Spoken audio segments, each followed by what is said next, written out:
Thank you, Mr. Speaker and Mr. Chairman, for the opportunity to speak on my bill, H.R. 3190, the Brave Burma Act. I rise in support of this and ask for its immediate consideration. Burma is a country in profound crisis.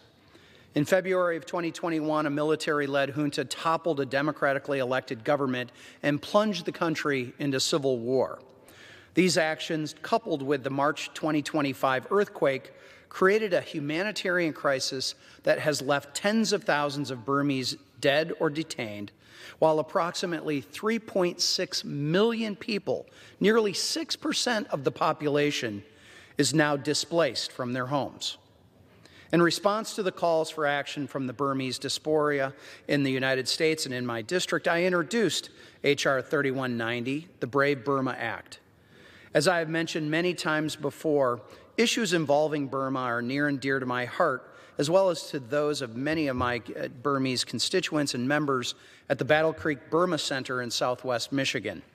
It was here that I first heard the stories about their families and friends in horrific situations in Burma and the lack of mainstream media attention given to these issues. However, today we have an opportunity to send a message. Today we have an opportunity to stand with the current residents of Burma and remind them that they have not been forgotten. The Brave Burma Act is intentional in its action, targeting the heart of the junta's revenues, which it uses to purchase advanced weaponry from abroad. Specifically, this bill requires the President to impose full blocking sanctions on, first, the state-owned Myanmar Oil and Gas Enterprises, also known as MOGI. This is the junta's single largest source of foreign revenue, reportedly generating over $1 billion annually. Second, the state-owned Myanmar Economic Bank, also known as the MEB, which is operated by junta cronies and processes weapons transactions, contrary to those sanctions. Third, any person operating in the jet fuel sector of the Burmese economy. The jet fuel industry in Burma is a key and important target for sanctions because it directly enables the junta's unlawful airstrikes against civilians, places of worship, villages, hospitals, IDP camps, and schools. Depleting the government's ability to control and profit from aviation fuel imports and distribution will inhibit the junta's ability to sustain violence and commit war crimes using air power. Mr. Speaker, the urgency to act has never been greater.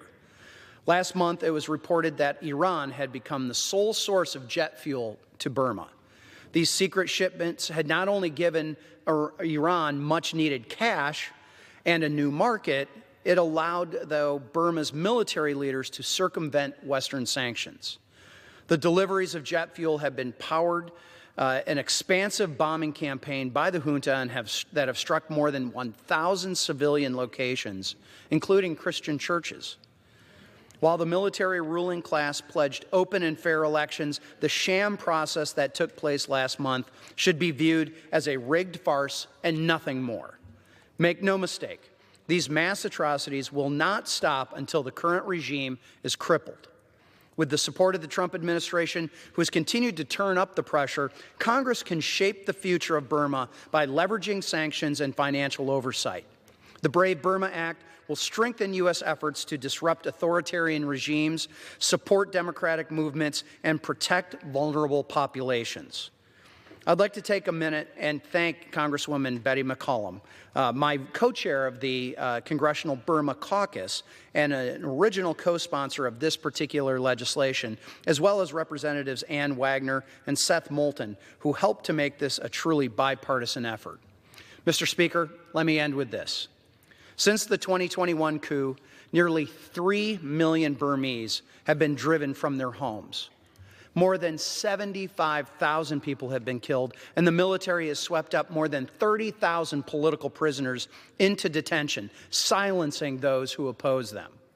The Burmese military has left a trail of devastation, damaging or destroying at least 343 Christian churches and numerous other religious buildings, according to the Burmese Research Institute. The people of Burma can no longer afford for Congress to sit idly by, and the Trump administration must adopt a unified strategy for Burma, as both the State Department and Treasury Department have done. It's time for the Department of Homeland Security to come to the same conclusion. Democracy in Burma needs America's help. I urge all of my colleagues to support this bipartisan bill that will have a lasting impact. And with that, I yield back the balance of my time.